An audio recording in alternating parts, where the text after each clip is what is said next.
So the Celtics top the Hawks here at TD Garden, 129-108 as they win their 8th consecutive game. And this segment is brought to you by 1-in-100. Head over to 1-in-100.co where you can score tickets to future Celtics games, Patriots games, and Bruins games, including the Winter Classic. That's right, 1-in-100 is sending you expense-free to see the Winter Classic. All you have to do to enter your name into the raffle is head to 1-in-100.co, and it is that easy. That is 1-in-100.co. Gentlemen, this team is rolling. Offense is producing at a very high level, the hottest team in the NBA right now. They're averaging 125 points throughout this winning streak. What's been the key? Obviously, everyone's been talking about the starting lineup change. The addition of Marcus Smart and Marcus Morris has made a tremendous difference. But for you guys, what else is it? Because let's face it, I mean, there was a point in this game where the Hawks made things interesting when they made it a single-digit deficit. What did the Celtics do to erase that hope of them coming back and tying the game, let alone pulling ahead? Like, what's been so key for this Celtics team throughout this stretch? Because there's been games where they're just not letting teams get back into it. Minus the Wizards game, they've been pretty clutch. Right. To me, it's just the Celtics' efficiency. I mean, earlier in the season, they were top in defensive efficiency, but their offensive efficiency was like in the bottom of the league, bottom 30s. But now they're rolling. They scored 110 points in 8 straight games, something they haven't done in over 2 years. So now you have your defense and you have your offense, which means the Celtics team is now performing to what we all thought they would coming into the season. I think now that you have starting caliber players come off the bench, such as Hayward and Brown, you have guys like Smart and Baines or Morris starting, kind of giving you like the offense-defensive kind of mix. Things are evened out. Your bench is good and your starting lineup is good. That's the way you want your team to be. And I think the Celtics have finally found that formula for success. Clebs, I'm glad you brought up Gordon Hayward because Gordon Hayward did have a 20-plus point night. He's had a couple of those since he's, obviously struggled a bit, out of the gate, out of those first 10 games, first 10, 15 games.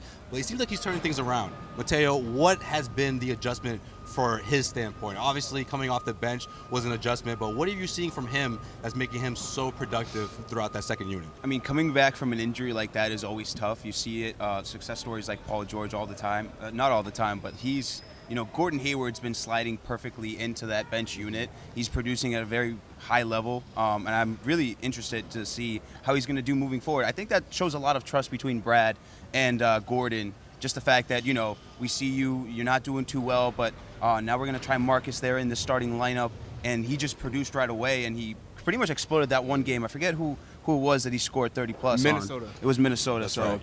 Yeah, so I mean, that move by Brad has been fantastic in my opinion. Yeah, I think that's a move that was a bit overlooked at the time because it was kind of like, oh yeah, okay, that's what he should be doing. But not a lot of coaches would have done that. Well, he volunteered as well. Veteran for starter, pun intended, I guess. For starters, he's an all-star, or he was an all-star before the injury. Sure. Secondly, the relationship those two guys have, date back to when he was a teenager. Recruited him to college. That dynamic would have made things very tough for a coach to make that kind of decision so early in the regular season. See, I kind of disagree with that because Hayward kind of volunteered to come off the bench. I think he was ready and he knew that if he came off the bench, it would give him time to get his legs under him. He could do whatever he wants as a playmaker and as a scorer off the bench. And it gives the Celtics team more versatility with the second unit that was kind of struggling because they had no one else off the bench. So I think him volunteering showed a lot of leadership that he really wants to win with this team, and he'll do whatever he needs to do. And what's really interesting? Marcus Smart fits so much better in that starting lineup. And I think Hayward noticed that. Okay, intensity. I mean, he's killing it. You can have that one, Smart. And honestly, that starting lineup doesn't need all the points. Works that both Hayward ways. Comes. With Smart, that just brings a different intensity to the game. We heard it with Kyrie's comments after the game in the post-game interviews, where he was like, "Yeah, I mean, he slid in perfectly. Those two Marcus twins, pretty much, slid in. The Marcuses, right? That's right. Slid in perfectly, and they both brought something that the starting lineup needed tremendously.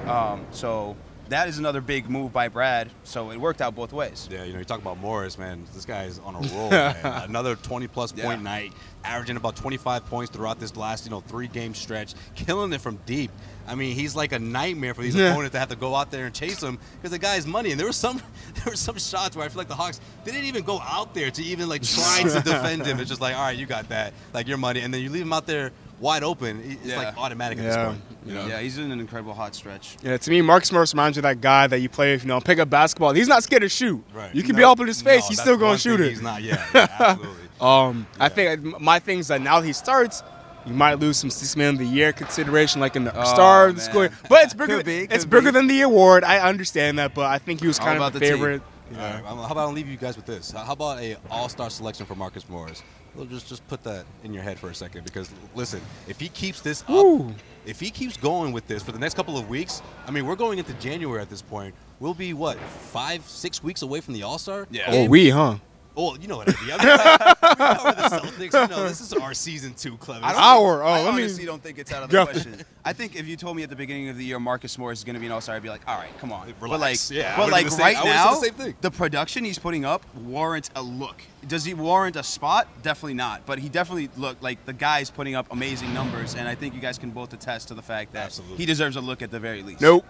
No? No, okay, no. How about, what if the Celtics regain position in the Eastern Conference and they're a top 2 team? Top 2 seed? You tell me Kyrie Irving is going to be the only All-Star to represent the Celtics? No, Kyrie won't be the only one. That guy named Al Horford will be with him. Look, Marcus Morris, unless he's having like a Lou Williams type year, off the bench or even as a starter, Morris is not making the All-Star team. Oh, all right. Man. Part 2 coming. You got soon. some doubters. I'm telling you, this conversation, we will pick this conversation back up.